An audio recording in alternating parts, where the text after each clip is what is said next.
रोहित और कंचन एक दूसरे से बहुत प्यार करते थे। रोहित अमीर था जबकि कंचन गरीब घर की थी। उनकी शादी में इसी बात को लेकर बहुत अड़चनें आ रही थी। रोहित की माँ सुलोचना स्वभाव की बहुत चालाक थी। वो अपने बेटे रोहित की शादी किसी अमीर लड़की से करना चाहती थी। इसलिए रोहित ने अपने पापा की मदद से कंचन के परिवार वालों के सामने एक मंदिर में शादी कर दी। जीती रहो बहू। पापा, आपको लगता है मम्मी इस शादी को मंजूरी देंगी? बेटा, जब भगवान ने मंजूरी दे दी तो तुम्हारी मम्मी को भी देनी ही पड़ेगी। अच्छा चलो, अब कंचन बहू को घर ले चलो।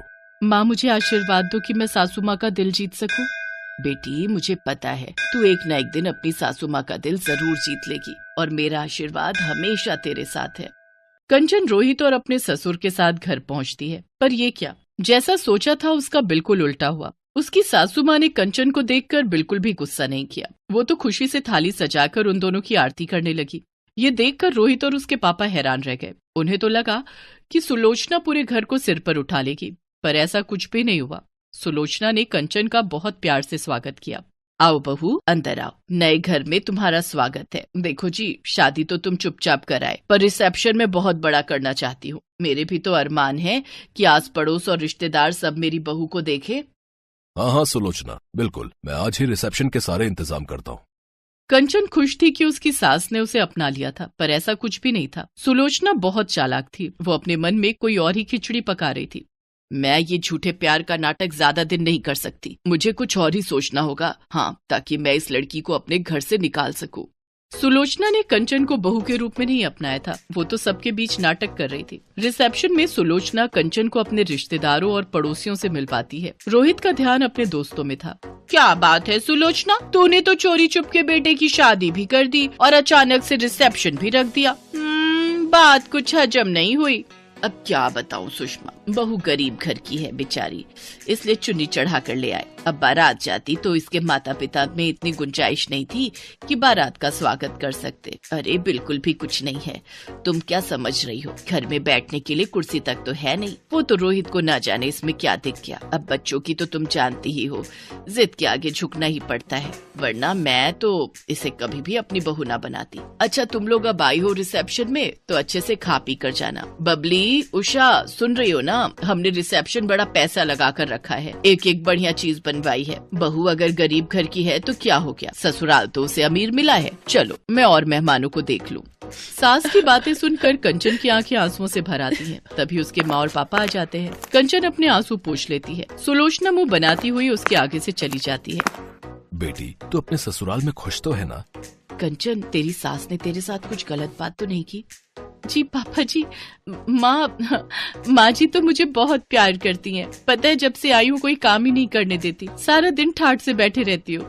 कंचन अपने मम्मी पापा को झूठ बोल देती है, पर सच तो ये था कि सुलोचना उसके साथ सीधे मुंह बात ही नहीं करती थी। जब तक सुलोचना के ससुर और रोहित घर पर होते थे, तब तक तो सुलोचना कंचन से बहुत मीठे से बात करती, और जैसे ही वो दोनों घर से जाते, सुलोचना उससे घर के सारे काम करवाने शुरू कर देती। और शाम को जब वो दोनों वापस आते तो उसका रवैया अलग ही। अरे वाह, खीर बहुत टेस्टी बनी है। 2-3 दिन से मेरा मीठा खाने का बहुत मन था। अरे बेटा, मुझे पता था, तभी मैंने शाम को बना दी। तुझे पसंद आई, ये मुझे बहुत अच्छा लगा। मैंने चीनी भी कम डाली थी। मुझे पता था तू मीठा कम खाता है। पर माँ, मीठा तो इसमें बहुत तेज है।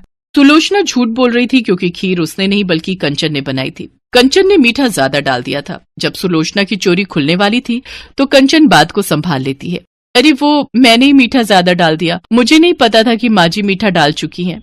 कोई बात नहीं बहू, आगे से मीठा कम डाल लेना। एक कटोरी मुझे भी दे दो। कंचन ने बात को संभालकर अपनी सास को सम्मान दिया था, पर सुलोचना को इस बात से कोई मतलब नहीं था। घर के सारे काम कंचन करती थी, पर क्रेडिट सुलोचना अपने नाम कर लेती थी। कंचन इस बात के लिए कभी भी कुछ नहीं कहती थी। उसे लगता था कि अगर इससे उसकी सास खुश होती है तो कोई बात नहीं, इसे तो कोई फर्क ही नहीं पड़ता। मैं काम का सारा क्रेडिट अपने ऊपर ले लेती हूँ। करती ये है, मुझे कुछ और ही सोचना पड़ेगा। ऐसे दाल नहीं गलने वाली, मुझे सोनिया को बुलाना ही पड़ेगा। हेलो सोनिया बेटा, मैं बोल रही हूँ। हाँ ठीक है, तुम कुछ दिनों के लिए आ जाओ। सोनिया सुलोचना की सहेली की बेटी थी। सुलोचना चाहती थी कि सोनिया उसके घर की बहू बने, पर रोहित ने कंचन से शादी कर ली। सुलोचना चाहती थी कि किसी तरह कंचन इस घर को छोड़कर चली जाए और सोनिया इस घर की बहू बनकर आ जाए, इसलिए वो सोनिया को रहने के लिए बुला लेती है। नमस्ते आंटी, अच्छा हुआ आपने मुझे बुला लिया। मैं वैसे भी घर पर बहुत बोर हो रही थी। आपकी कंपनी मुझे बहुत अच्छी लगती है। बस तो फिर अब आराम से कुछ महीने मेरे पास रहो। मैं तो ये चाहती हूँ कि तुम हमेशा के लिए ही यहाँ रहो, पर तुम्हें इस रास्ते के कांटे को निकालना होगा। जब तक ये कंचन यहाँ पर है तुम इस घर की बहू नहीं बन सकती। आप चिंता मत करो आंटी, अब मैं आ गई हूँ ना, मैं इस कंचन को घर से निकाल कर ही दम लूंगी। बस तो फिर बन गई बात। तुम आज रोहित के लिए साउथ इंडियन खाना बनाओ, उसे साउथ इंडियन खाना बहुत पसंद है। दिल का रास्ता पेट से होकर गुजरता है। रोहित तुम्हारे हाथ का बढ़िया खाना खाएगा तो अपने आप तुम पर लट्टू हो जाएगा। पर आंटी मुझे तो खाना बनाना आता ही नहीं है, मैं कैसे बनाऊंगी? अरे तो कोई बात नहीं, खाना कंचन बना लेगी। जब रोहित और उसके पापा आए तो मैं बोल दूंगी तुमने बनाया है, बस हो गया काम। सोनिया रसोई में जाती है और कंचन को मीठी मीठी बातों में फंसाकर साउथ इंडियन खाना बनाने के लिए कहती है। कंचन, आज मेरा साउथ इंडियन खाने का बहुत मन है, प्लीज तुम डोसा सांभर और इडली वगैरह बना दोगी, बहुत मन कर रहा है। ठीक है तुम बैठो, मैं तैयार कर देती हूँ। कंचन बहुत ही स्वादिष्ट साउथ इंडियन खाना तैयार करती है। रोहित और उसके पापा के आने का समय हो रहा था, तभी कमरे में से सुलोचना की चीखने की आवाज आती है। कंचन दौड़ती हुई कमरे में जाती है। बाथरूम में फर्श पर साबुन गिरा हुआ था, उस पर पैर फिसल गया, मेरी कमर। माँ जी मैं डॉक्टर को फोन करके बुलाती हूँ, चलिए आप आराम से बिस्तर पर लेट जाइए। कुछ देर बाद डॉक्टर के आने पर पता चलता है कि सुलोचना की कमर का मांस फट गया है, जिस कारण उसे कुछ दिन बेड रेस्ट करना होगा। कंचन रसोई में सुलोचना के लिए कुछ हल्का बनाने चली जाती है। सब लोग कमरे से बाहर आ जाते हैं। सोनिया यही मौका है, तुम मेरी सेवा करके सबका दिल जीत सकती हो, फिर आराम से तुम इस घर की बहू बन जाओगी। नो आंटी, मैं आपके वॉशरूम और टॉयलेट साफ नहीं कर सकती। अभी अभी डॉक्टर ने कहा कि आपको बेड पर ही वॉशरूम और टॉयलेट करना है, ये सब मुझसे नहीं होगा। मुझे इन सब कामों से बहुत चिढ़ होती है। जब आप ठीक हो जाओगे तभी मैं आऊंगी, अभी तो मैं जा रही हूँ। मैंने मॉम को फोन कर दिया था, वो गाड़ी भेज रही है। जब आप ठीक हो जाओगे तो मुझे फोन कर देना, मैं आ जाऊंगी। सोनिया की बात सुनकर सुलोचना की आंख खुल जाती है। वो जिसे अपना समझ रही थी वो वास्तव में अपनी नहीं थी। थोड़ी देर बाद कंचन कमरे में आती है, सुलोचना को अपने हाथों से खाना खिलाती है और उसके बाद दवाई देकर वॉशरूम करवाती है। कंचन सुलोचना की बहुत सेवा कर रही थी। अपनी बहू के इतने अच्छे व्यवहार को देखकर सुलोचना की आंखों में आंसू आ जाते हैं। उसने कंचन के साथ कितना बुरा किया था। सोनिया जाने लगती है। अच्छा आंटी जी मैं चलती हूँ, आप मुझे फोन कर देना जब भी बुलाना होगा, मैं आ जाऊंगी। नहीं बेटा, अब तुम्हें परेशान होने की और बेवजह यहाँ आने की कोई जरूरत नहीं है। मेरी बहू है मेरी सेवा करने के लिए और मेरा ख्याल रखने के लिए। तुम अपने घर में खुश रहो, और हाँ जब शादी करो तो कार्ड भेज देना, मैं अपनी बहू कंचन के साथ जरूर आऊंगी। अपनी सास के मुंह से ऐसा सुनकर कंचन खुशी के आंसू रो पड़ती है और अपनी सास के गले लग जाती है। सोनिया मुंह बनाती हुई वहाँ से चली जाती है। कुछ दिनों बाद सुलोचना की तबीयत ठीक हो जाती है। अब उसका व्यवहार कंचन के साथ बहुत अच्छा हो गया था। ये देखकर रोहित और उसके पापा भी बहुत खुश थे। वर्षा बहू नजर नहीं आ रही, सुबह से गायब है। तुम्हें पता तो है माँ, वर्षा सुबह बाजार के लिए निकल जाए तो शाम से पहले लौटती नहीं है। आ तो गई हूँ, वो मेरी सहेली ने बताया था सस्ती साड़ियों की सेल लगी हुई है। वो 2 साड़ी फालतू खरीद लाई तो मुझे बोली कि तू रख ले। मैं उसी के घर चली गई थी। इतनी साड़ियां पहले रखी हुई हैं, वो कहाँ संभालोगी बहू? माँ जी मुफ्त में कोई चीज मिले तो लेने में हर्ज ही क्या है। बहन जी कपड़े धोने का सर्फ लोगी? अगर 5 पैकेट लोगी तो ये बाल्टी मुफ्त में मिलेगी। 5 पैकेट के साथ 1 बाल्टी मुफ्त? माँ जी खरीद लेते हैं, मेरे बाथरूम की बाल्टी टूट गई है, ये मुफ्त में मिल जाएगी, वो भी 200 रुपए के 5 सर्फ के पैकेट। वर्षा पहले सर्फ देख तो ले इस्तेमाल में कैसा है, पता चले बेकार हो। माता जी सुबह से बहुत पैकेट बेच चुके हैं, लेना है तो लो, नहीं तो हमें और भी जगह बेचने जाना है। माँ जी मुझे बाल्टी की जरूरत है, ये लो 200 रुपए। लाओ सर्फ इधर दो, कपड़े तो धोने ही है, अभी इस नई बाल्टी में ही डुबो देती हूँ। अरे ये सर्फ में झाग क्यों नहीं बन रहा? ये क्या, ये तो मामूली पाउडर है और ये बाल्टी मानो अभी चटक जाएगी। और करो लालच। ये कहानी है वर्षा की, जो अपने पति विनोद और सास ससुर के साथ जबलपुर में रहती थी। वर्षा का 3 साल का एक बेटा भी था जिसका नाम वंश था। वर्षा स्वभाव से बहुत लालची थी। मुफ्त में कुछ भी मिल जाए बस, उसकी इस आदत से घर के सभी लोग परेशान थे। एक दिन, विनोद ये देखना, मेरी सहेली ने मुझे मोतियों की ये माला दी है, कैसी लग रही है? वो पहनती नहीं थी, मैंने कहा मुझे दे दे।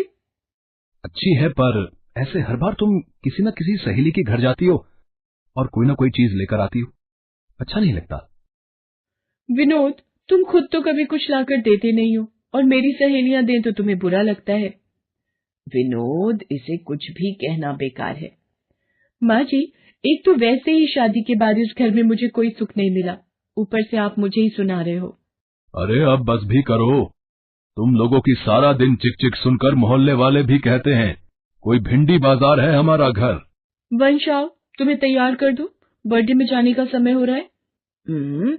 अब आज किसका जन्मदिन है जो दोनों माँ बेटे तैयार होकर जा रहे हो? दादी, मेरे दोस्त दीपक का बर्थडे है। वो बहुत बड़े फार्म हाउस में पार्टी दे रहा है, इसलिए मम्मी पापा दोनों को ले जा रहा हूँ। ये सफेद कमीज और कोट पहन लेना जी, तुम्हारे लिए कल स्पेशल खरीद कर लाई थी। इतने पैसे वाले लोगों के बीच कुछ तो ढंग के दिखो। वर्षा विनोद और वंश के साथ बर्थडे पार्टी में पहुंचती है। वहां पर उसे उसकी सहेली मीनल मिल जाती है। अरे वर्षा, और बता कैसी है? कोई बड़े दिनों बाद मिलना हुआ। ये तो तूने वही साड़ी पहनी है ना जो मैंने तुझे सस्ते दामों पर बेच दी थी।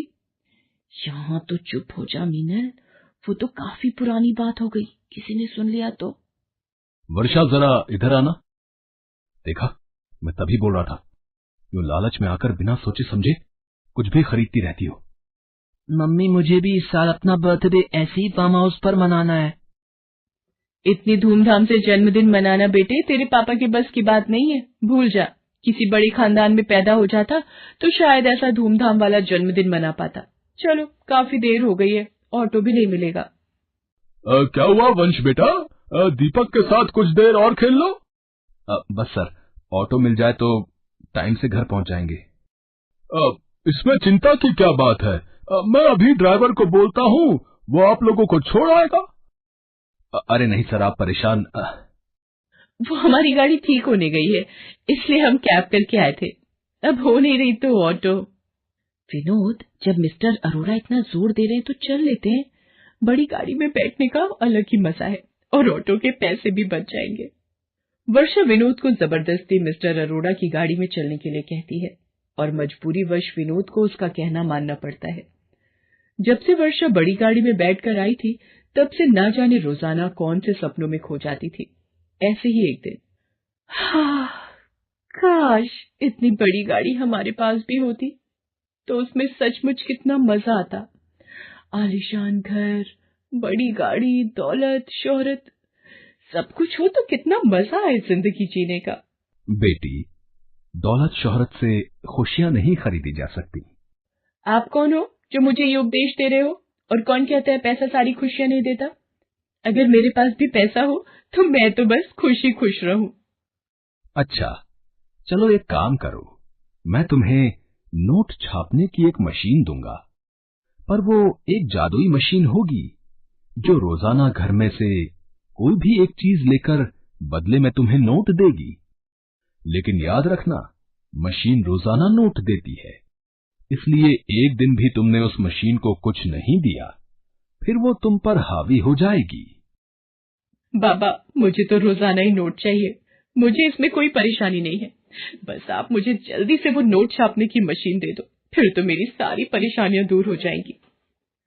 साधु वर्षा को नोट छापने की मशीन दे जाता है।